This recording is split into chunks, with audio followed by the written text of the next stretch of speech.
Yo, what's up everybody? This is your boy Logan here with Y.B.Normal. And yes, we are doing a live episode and I am in Fireball, California. I have a special guest today. We have Zoe in the 7th grade. We are here at Fireball Middle School doing the Class in Session Student Success Series. So she's gonna hit us with our first question and we're gonna get right into it. So question number 1, what you got? How do you deal with feeling unworthy? It's a good question, Zoe. You know, I think about those moments, when I look back, I think about those moments of where I felt unworthy and what did I do in those moments, right? I can remember being in middle school and having those moments where I felt less than, where I felt like I wasn't worthy, where I felt like, yo, don't nobody understand. Like you ever experienced something in life before, Zoe, and you go through something and you isolate yourself and you're like, yo, like I don't want to be a burden to other people because I don't think they understand, right? So when it comes to how do you deal with those things when you have those thoughts pop up in your head, there's one thing that my therapist taught me. And so I started going to therapy in 2018. And the reason why I went to therapy, so I'm gonna give you the backstory and then I'll get into it. I'll give you some tools, okay? So I went into therapy because I had a traumatic car accident that killed a middle school kid. He was actually in the 7th grade, just like you. That's what started me on my healing journey. Because when we had the accident, it was me in the vehicle by myself, and then it was him and his brother in the vehicle.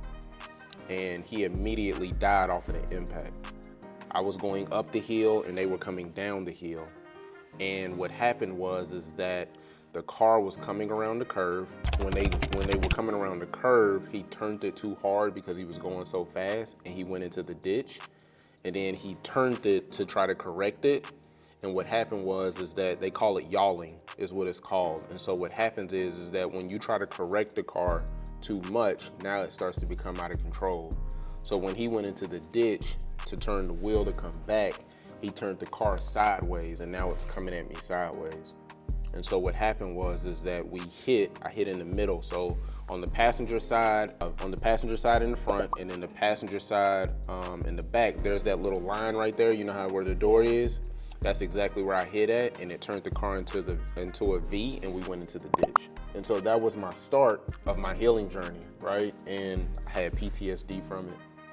I cried, Zoe, let me tell you, I cried like every single day for like almost 5 months, every single day, where I blamed myself, where I didn't feel that I was worthy, where I said, yo, like it's my fault, right?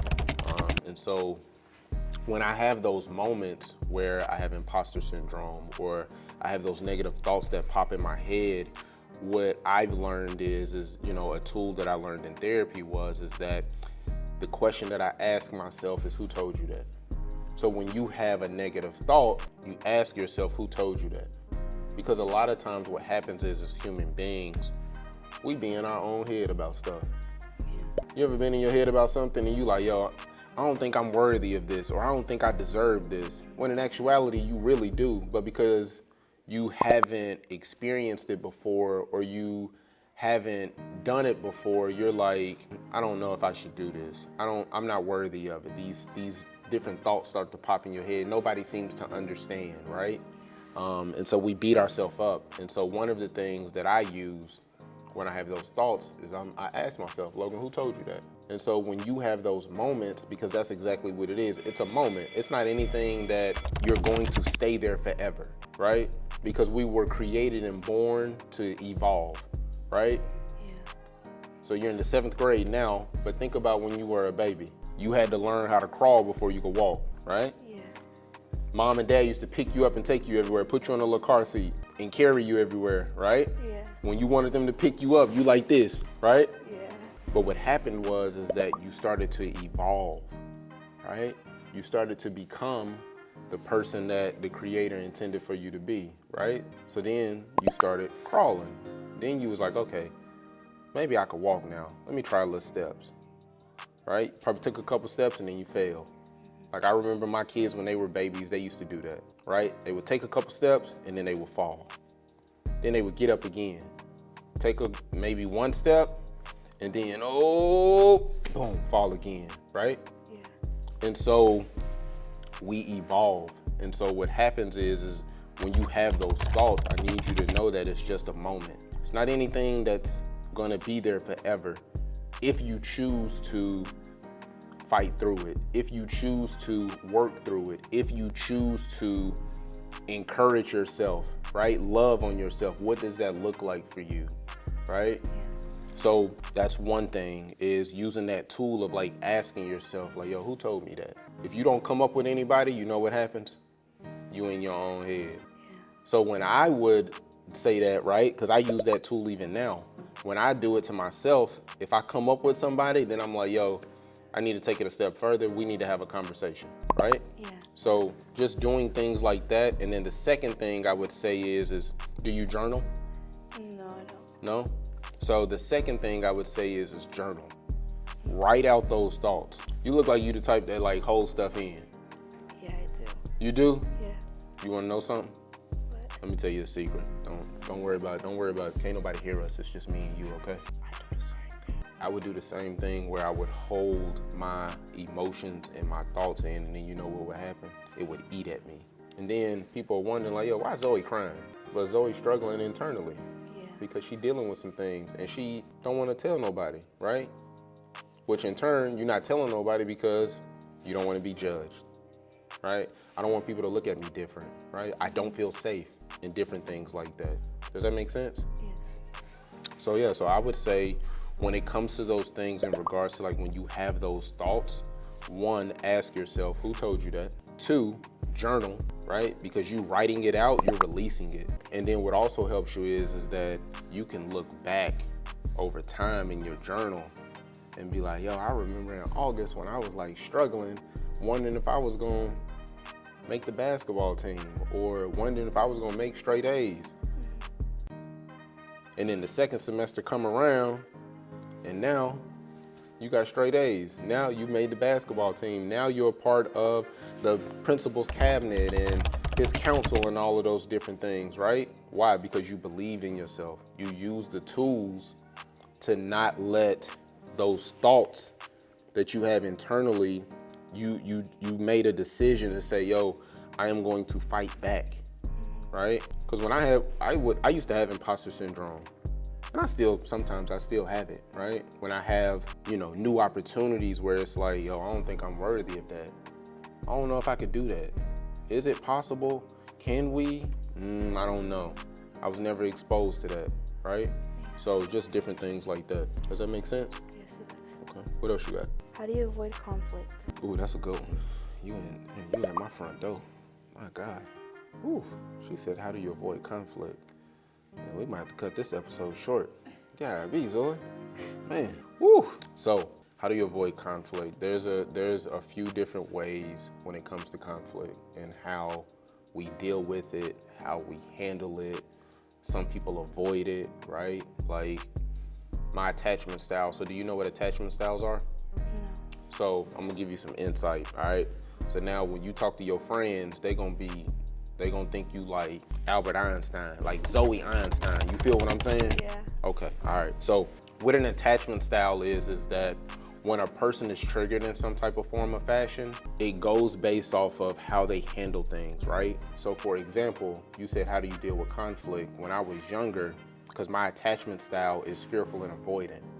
So what that means is that if I feel fearful, I'm triggered in some type of form of fashion, and now I handle things based off my fear. Avoidant means I ain't even trying to deal with you.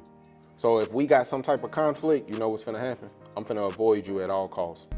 If I see Zoe down the hallway, I'm walking the other way. Oh, Zoe in the lunchroom? I don't wanna eat lunch today, I ain't hungry. Me and Zoe got class together. Can I go to the nurse's office? I ain't feeling good, I'm sick. Yeah. You know what I'm saying? Yeah. And then you have other attachment styles, right? Where people that are secure, they can deal with conflict. It's not an issue. They can have a hard conversation with you and different things like that, right? Mm-hmm. And so how I deal with conflict is that I handle it head on. Even in moments where I'm in the unknown, I'm fearful, I don't know, right? And so, me and one of my friends, we were having a conversation And they were like, you know, Logan, like, you have to do it scared anyway. Because if you don't, then what happens? You stay in the same position, right? So when it comes to conflict, like, yo, like, it's okay for you to go to your friends and say, hey, listen, I'm disappointed in you. You upset me when you said X, Y, and Z. It don't make you wrong. Now, if they come at you and they like, yo, Zoe, just meet me outside. Let's just go ahead and go around the fisticuffs and let's just make it happen. And you like, no, I ain't even trying to do that. That should let you know that ain't the person for me. I don't need to be connected to that person. That's not the type of friendship we need to have, right? Yeah. So when it comes to different things like that, you can communicate effectively, right? What does that look like? You can express yourself. The people that are for you, they're gonna allow you a safe space to express yourself and not judge you. Okay. Kind of like your teachers, right? Yeah. When you go to them, you talk to them about some of the challenges and things that, you know, you're dealing with, and they don't treat you no different. Hey, I ain't blah, blah, blah, I'm not feeling this situation. And then the next day, what's happening? The teacher coming right back and loving on you. Zoe, how you feeling? You okay, girl? You want a hug? What you want? Right? And so that's how, you know, I deal with conflict. Most people, they don't deal with it head on. Most people like to avoid it. Most people like to say, you know, oh, I'm trying to keep my peace. And they avoiding it. They not having a conversation with that person and different things like that. Does that make sense? Yeah. All right, cool. What else you got for me? You want to talk about something else? No? Yes? No? Maybe so? I don't know. You don't know? All right. So tell me, what grade you in? I'm in 7th grade. 7th grade? How long you been at Fireball? Since I was little, I guess. So you been at this middle school since you was little? Oh no, like just in Fireball. I've been here since last year. How did you, what difference did you see last year and this year in yourself? I felt more confident this year. That's good. What made you build your confidence up? Well, I don't know. I just I would go little by little, trying to make tell myself I'm important and that people care for me, and that helped me build my confidence more. Oh, I love it. Oh, that's amazing. So I used to do words of affirmations because I had low self-esteem. And that helped me build my confidence up too. So we twins. You with me? Yeah. Okay, cool. Now listen, when somebody else asks you if they're your friend that's in this room, it's me and you, right? Yeah. Okay. Now don't switch up when we get off camera. No, I'm just playing. All right, y'all seen question 1. Y'all seen Zoe ask and give some phenomenal questions. And we just gave her some insight and some tools on how she can apply those things to her life personally, right? As well as academically. And so now